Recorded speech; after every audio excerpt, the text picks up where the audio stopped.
Good morning. Today we will take our third lecture of our Unit 5 English Plus. આગળના લેક્ચરમાં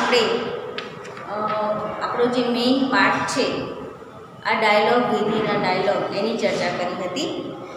અત્યારે આજના લેક્ચરમાં આપણે હવે એ પાઠની પછી જે કોઈ એક્ટિવિટીઝ કે એક્સરસાઇઝ જે આપણે કામની છે તેની ચર્ચા કરીશું. સૌથી પહેલાં તો પાઠની નીચે કેટલાક ટ્રુ ફોલ્સ આપેલા છે તો એને આપણે સમજી લઈએ. બી પાર્ટમાં છે સે whether the following statements are true or false. નીચેના વાક્યો સાચા છે કે ખોટા તે આપણે કહેવાનું છે. પહેલું સેન્ટેન્સ આપેલું છે મનુભાઈ ઇઝ રાઘવ્સ અંકલ. મનુભાઈ એ રાઘવના કાકા છે. તો આ વાક્ય ફોલ્સ છે કારણ કે મનુભાઈ એ રાઘવના નહીં પરંતુ ધનુષના કાકા છે. તો અહીંયા આપણે ફોલ્સ લખીશું.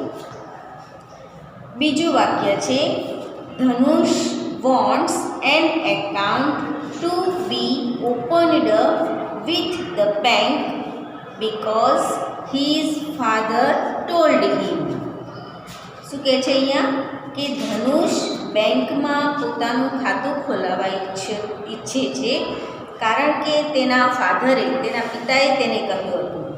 તો આ વાક્ય ફોલ્સ છે કારણ કે એના પિતાએ નથી કહ્યું પરંતુ એણે પોતાના પોકેટ મનીમાંથી કેટલાક પૈસા બચાવ્યા છે એટલે એણે ખાતું ખોલાવવું છે.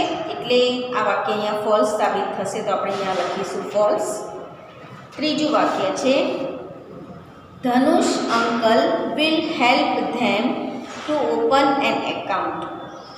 ધનુષના કાકા તેને એકાઉન્ટ એટલે કે ખાતું ખોલવામાં મદદ કરશે. તો આ વાક્ય સાચું છે તો અહીંયા આપણે ટ્રુ લખીશું. ચોથું વાક્ય છે The competition is about singing. આ જે કોમ્પિટિશન આપણા પાઠમાં જે આપણે જોયું પેઇન્ટિંગ કોમ્પિટિશન તો અહીંયા આપણને કીધું છે કે ગાવાની સ્પર્ધા છે. તો આ વાક્ય ફોલ્સ સાબિત થશે તો આપણે ફોલ્સ લખીશું. પાંચમું વાક્ય છે The competition is organized by young world. Organise એટલે આયોજિત કરવું. આ આખી સ્પર્ધા યંગ વર્લ્ડ દ્વારા આયોજિત કરવામાં આવી છે. તો વાક્ય સાચું છે તો અહીં આપણે ટ્રુ લખીશું. ત્યારબાદ સી પાર્ટમાં કેટલાક પાઠને આધારિત ક્વેશ્ચન આન્સર્સ છે તો એને આપણે સમજી લઈએ. See answer these questions. પહેલો ક્વેશ્ચન છે what was the announcement on radio Bhindi. પાઠને આધારિત છે એટલે આપણે વિચારીશું કે ભાઈ રેડિયો ભિંડીમાં કઈ પ્રકારની જાહેરાત હતી. તો એના જવાબમાં આપણે લખીશું the announcement on radio Bhindi was save money with our bank and secure your future. Radio Bhindi પર એવી જાહેરાત હતી કે અમારી બેંકમાં પૈસા જમા કરાવો, બચાવો અને તમારા ભવિષ્યને સુરક્ષિત કરો.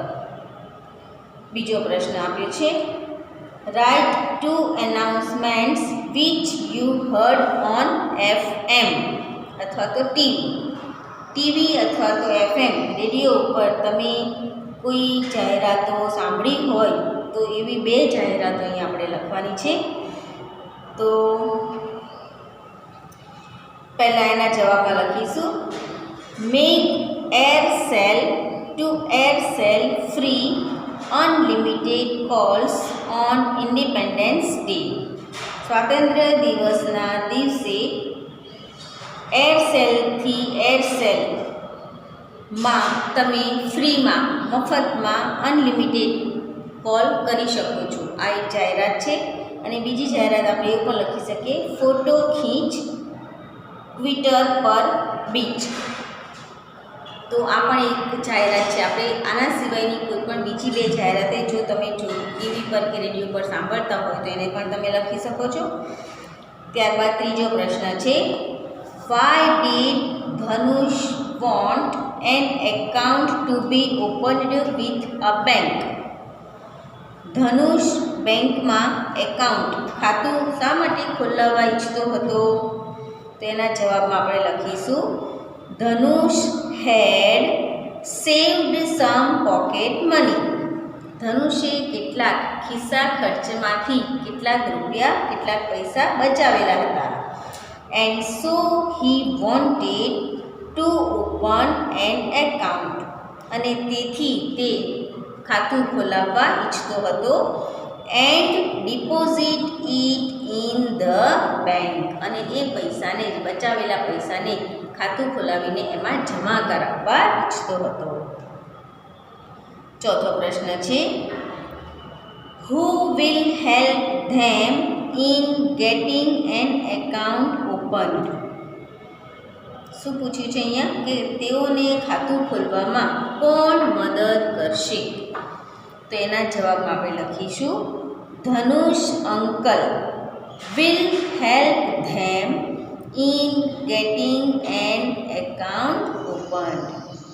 ધનુષના કાકા બેંકમાં ખાતું ખોલાવવામાં તેમની મદદ કરશે. ફિફ્થ ક્વેશ્ચન છે Why could Manubhai not donate his blood? મનુભાઈ તેમનું પોતાનું લોહી શા માટે દાન કરી શકતા ન હતા? તો જવાબ લખીશું Manubhai could not donate blood because his group was B positive. Manubhai તેમનું લોહી દાન કરી શકતા ન હતા કારણ કે તેમના લોહીનું ગ્રુપ બી પોઝિટિવ હતું અને જાહેરાતમાં ઓ પોઝિટિવ લોહીની માંગણી હતી માટે. Sixth question when will the south zone competition B held? જે ન્યૂઝપેપરમાં બંને છોકરાઓએ જાહેરાત વાંચી હતી એમાંથી પ્રશ્ન છે કે સાઉથ ઝોનમાં આ સ્પર્ધા ક્યારે યોજવામાં આવશે? તો એના જવાબમાં આપણે લખીશું the south zone competition will be held on 16th March. South ઝોનમાં આ કોમ્પિટિશન આ સ્પર્ધા 16મી માર્ચે યોજવામાં આવશે. સેવન્થ ક્વેશ્ચન છે What is the theme of this competition? આ સ્પર્ધાનું થીમ શું છે? કયા બેઝ ઉપર આ સ્પર્ધા આયોજિત કરવામાં આવી છે? તો જવાબમાં લખીશું The theme of this competition is Save Environment, Save Water. આ સ્પર્ધાનું કોમ્પિટિશન જે કોમ્પિટિશન છે તેનું થીમ છે પર્યાવરણ બચાવો, પાણી બચાવો. એઇથ ક્વેશ્ચન છે is Dhanush worried about his future?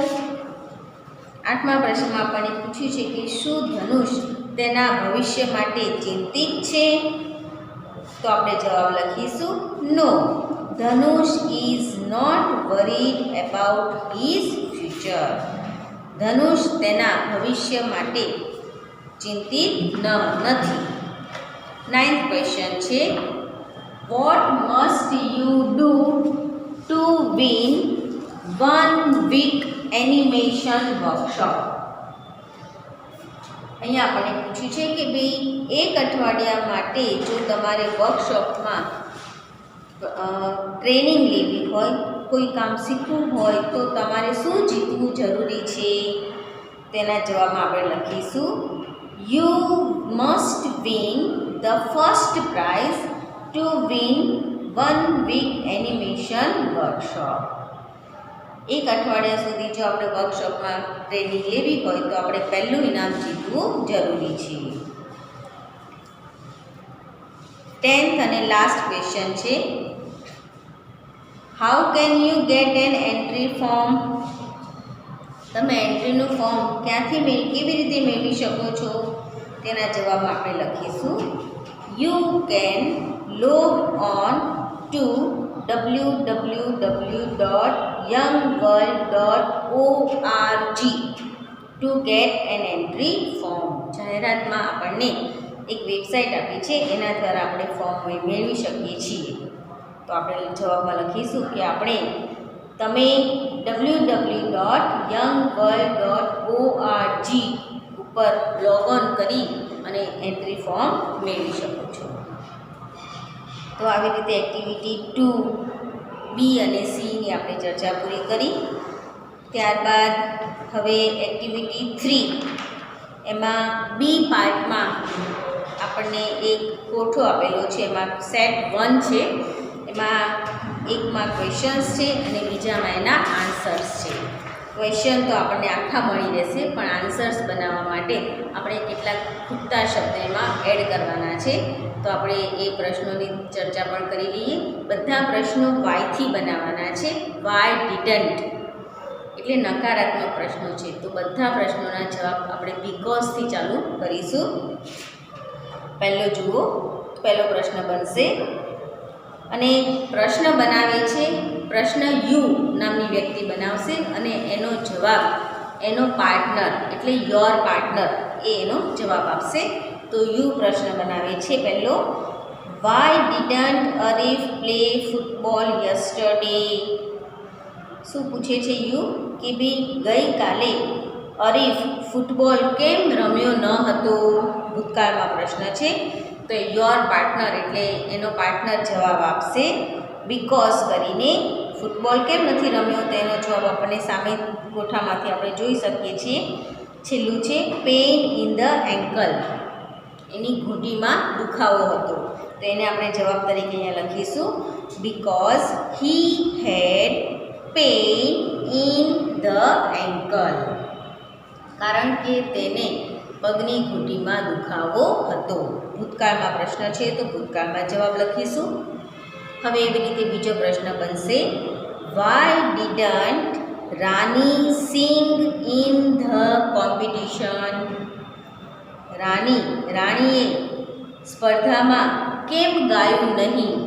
તો એનો જવાબ આપણે સામેથી જોઈશું. પહેલો જ આપેલું છે સોર થોટ એટલે ગળામાં દુખાવો, ગળામાં સોજો હોવો. તો એને આપણે જવાબ તરીકે ભૂતકાળમાં જવાબ લખીશું યોર પાર્ટનરમાં બીકોઝ શી હેડ આ સોર થ્રોટ, કારણ કે તેને ગળામાં સોજો હતો. એવી રીતે ત્રીજો પ્રશ્ન બનશે, why didn't you play chess? તમે ચેસ કેમ ન રમ્યા? તો એના માટે જવાબ લખવાનો સામેના જવાબ આન્સર્સમાંથી જોઈશું. તો છેલ્લેથી ત્રીજું આપ્યું છે not know how to play. તો એના જવાબમાં આપણે લખીશું because I do not know how to play, કારણ કે મને ખબર જ નથી કે ચેસ કેવી રીતે રમાય.